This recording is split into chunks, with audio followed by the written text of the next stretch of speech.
Hello student, good morning. Today I welcome you to our science class. And you know what we are doing? We are doing chapter number 5, the fundamental unit of life. और इस chapter में बेटा मैंने आपसे कई बातें discuss मैं already कर चुका हूँ और आपको याद होगा मैंने आपको बताया था कि जो सेल है वो एक basic structural and functional unit होता है लाइफ का, क्योंकि कितने मेटाबॉलिक प्रोसेसेस हैं जो हमारे सेल्स में ही होते हैं। अब मेटाबॉलिक प्रोसेसेस क्या होते हैं? ये वो प्रोसेसेस होते हैं which are of two types, anabolic and catabolic. Anabolic होता है बिल्डिंग अप प्रोसेस, कैटाबॉलिक होता है ब्रेकिंग डाउन प्रोसेस। तो ये सारे प्रोसेसेस को सेल्स कैरी आउट करते हैं, तो इस करके सेल्स हमारी बॉडी के लिए बहुत ज़रूरी हैं।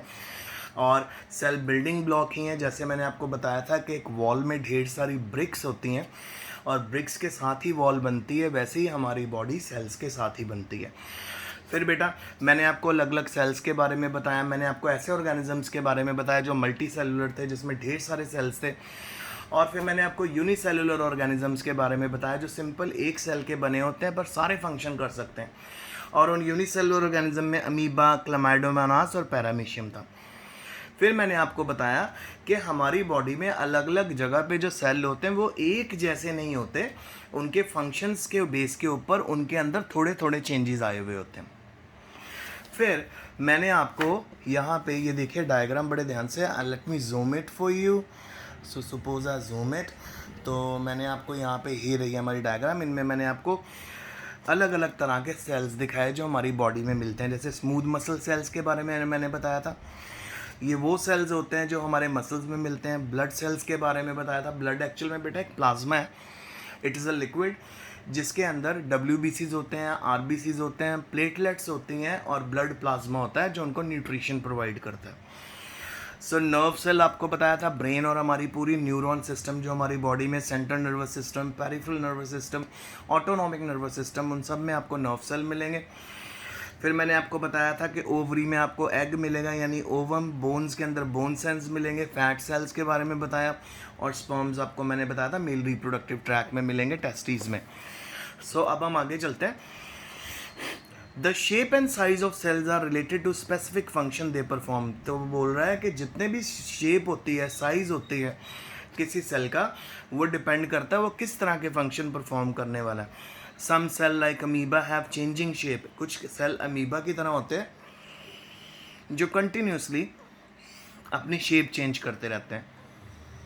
In some cases, the cell shape could be more or less fixed and peculiar for a particular type of cell, ठीक है। और कई जगहों पे तो सेल की जो शेप है वो बिल्कुल पेक्यूलियर होती है, पर्टिकुलर हो जाती है, देख के आप बता सकते हो ये सेल कहाँ का है। ऐसा ही एक सेल है बेटा नर्व सेल, जिसको देख के पता चल जाता है कि हमारे ब्रेन का सेल है। उसका जो सेल बॉडी है देखिए, उसमें सेल बॉडी होती है जिसको डेंड्राइट बोलते हैं, एक्सॉन होता है जिसको हम बोलते हैं tell. Each living cell has the capacity to perform certain basic functions that are characteristics of all living organism. तो हर एक लिविंग सेल जो होता है ना बेटा, उसके पास कैपेसिटी होती है कि वो हर तरह के बेसिक फंक्शन परफॉर्म कर सके जिससे लाइफ एग्जिस्ट कर सके, ठीक है। How does a living cell perform these basic function? एक लिविंग सेल ये सारे फंक्शन कैसे परफॉर्म करता है? हमें पता है यहाँ पे डिवीजन ऑफ लेबर होती है मल्टी सेल ऑर्गेनिज्म में, सच एज ह्यूमन बीइंग्स, ठीक है। This means that different part of human body perform different function. चलें अब इसके बारे में बात करें। अगर हम हमारे माउथ के बारे में बात करें तो माउथ का काम है बेसिकली बेटा खाने को च्यू करना, और टंग की मदद से हम खाने को टेस्ट करते हैं। जैसे फॉर एग्जांपल अगर हम टंग की साइड्स की बात करें, वहाँ से हमें सॉर का पता चल जाता है टेस्ट का। अगर टंग की बैक के बारे में बात करें तो वहाँ से हमें बिटर टेस्ट का पता चलता है। अगर हम टंग के फ्रंट की बात करें तो वहाँ से हमें स्वीट का पता चलता है। तो बहुत से ऐसे जोन हैं हमारी टंग के ऊपर जो हमें अलग अलग टेस्ट के बारे में बताते हैं। तो यानी हमारे माउथ के अंदर एक तो टेस्ट पता चल जाता है फूड का, और फूड को डाइजेस्ट करते हैं हमारे पास अलग अलग तरह के दांत होते हैं बेटा, molar, premolar, canines and incisor. Incisor खाने को काटते हैं, कनाइन्स खाने को फाड़ने में मदद करते हैं, और मोलर और प्री मोलर खाने को चबाने में मदद करते हैं, पीछे होते हैं ये। और हमारे दांतों का जो फार्मूला होता है वो 2123 डिवाइडेड बाय 2123 होता है, ये ह्यूमन डेंटल फार्मूला है। यानी 2 incisor, 1 canine, 2 premolar, 3 molars. Okay, so ये हमारे मुंह का पार्ट हो गया। फिर ईसोफेगस आ जाता है बेटा, हमारे जो मुंह को जोड़ता है हमारे स्टमक के साथ, इसको फूड पाइप भी बोलते हैं। अब ये जो फूड पाइप है बेटा, इसका मेजर काम क्या है? खाने को ट्रांसफ़र करना माउथ टू स्टमक। सो यहाँ पे जो सेल मिलेंगे आपको, बहुत इलास्टिक सेल मिलेंगे, यहाँ पे म्यूकस भी बहुत ज़्यादा मिलेगा जिसको थूक बोलते हैं, जिससे खाना इजीली ट्रांसफ़र हो जाता है माउथ टू स्टमक में। और स्टमक के अंदर क्योंकि बेटा डाइजेशन होती है, मैंने आपको ऑलरेडी बताया था कि वहाँ के सेल बिल्कुल डिफरेंट होते हैं, क्योंकि उनको ऑक्जेंटिक सेल बोलते हैं, वो एसिड रिलीज़ करते हैं, HCl रिलीज़ करते हैं।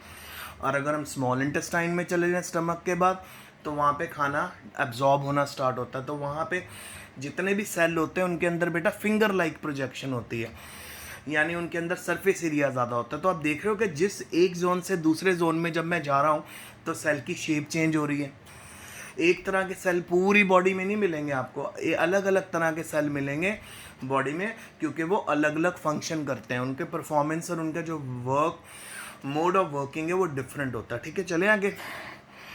This means that different part of the human body perform different functions. The human body has a heart to pump blood, है ना, हार्ट ब्लड पंप करता है, स्टमक खाने को डाइजेस्ट करता है, सो ऑन।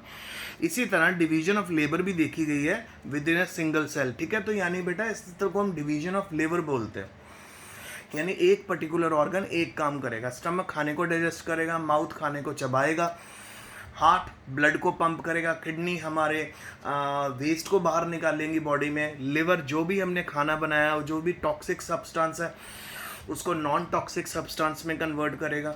यानी एक तरह से हमारी का जो बॉडी का जो प्योरीफायर है ना बेटा, वो लिवर होता है। Liver is the purifier of our body. फिर उसके बाद अगर हम बात करें हमारे इंटेस्टाइन की, वहाँ खाना एब्जॉर्ब होता है। ठीक है, अगर हम ब्रेन की बात करें, वहाँ पे बेटा अलग अलग न्यूरॉन्स और नर्व सेल्स होते हैं जो अपने फंक्शन परफॉर्म करते हैं, मोटर न्यूरॉन और सेंसरी न्यूरॉन आने वाले टाइम में आप सीखोगे आगे। Each kind of cell originally perform a special function such as making new material in the cell. Cell में नए नए मटेरियल बनाने में ऑर्गेनलीज मदद करती है। अगर हम सेल को बहुत ज़्यादा ध्यान से माइक्रोस्कोप के अंदर देखें तो सेल में ढेर अलग अलग तरह की छोटी छोटी ऑर्गेनली, उसमें राइबोसोम्स हैं जहाँ पे प्रोटीन सिंथेसिस होता है, उसमें न्यूक्लियस है जहाँ पे DNA बनता है, उसी सेल के अंदर आपको सेलुलोज बनाने वाला सेलुलोज को डाइजेस्ट करने वाला क्लोरोप्लास्ट मिलेगा अगर वो प्लांट सेल है, सेल वॉल मिलेगी तो प्लांट सेल है, सेल मेम्ब्रेन मिलेगी तो एनिमल सेल है। सो अलग अलग ऑर्गेनली वहाँ पे, जैसे हमारी बॉडी में अलग अलग ऑर्गन अलग अलग फंक्शन करते हैं, इसी तरह सेल में छोटे छोटे जो ऑर्गेनलीज हैं वो अलग अलग फंक्शन करती हैं। चलो आज हम बात कर लेते हैं एक सेल में कौन कौन सी ऑर्गेनलीज होती हैं। जैसे अगर हम सेल को कंसिडर करें, उसके अंदर न्यूक्लियस होता है।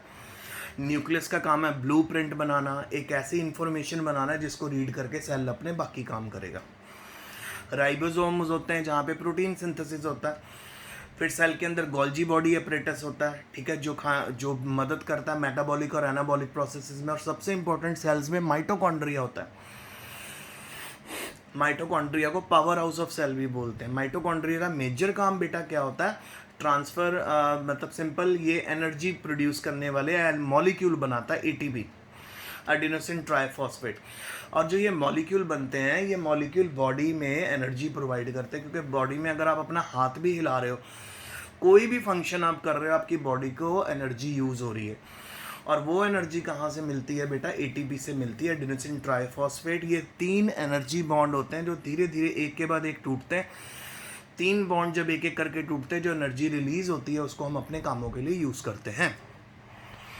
A cell is able to live and perform all the functions because of these organelles. These organelles together constitute the basic unit called the cell. ये छोटी छोटी ऑर्गेनलीज मिलकर क्या करती हैं? सेल बनाती हैं।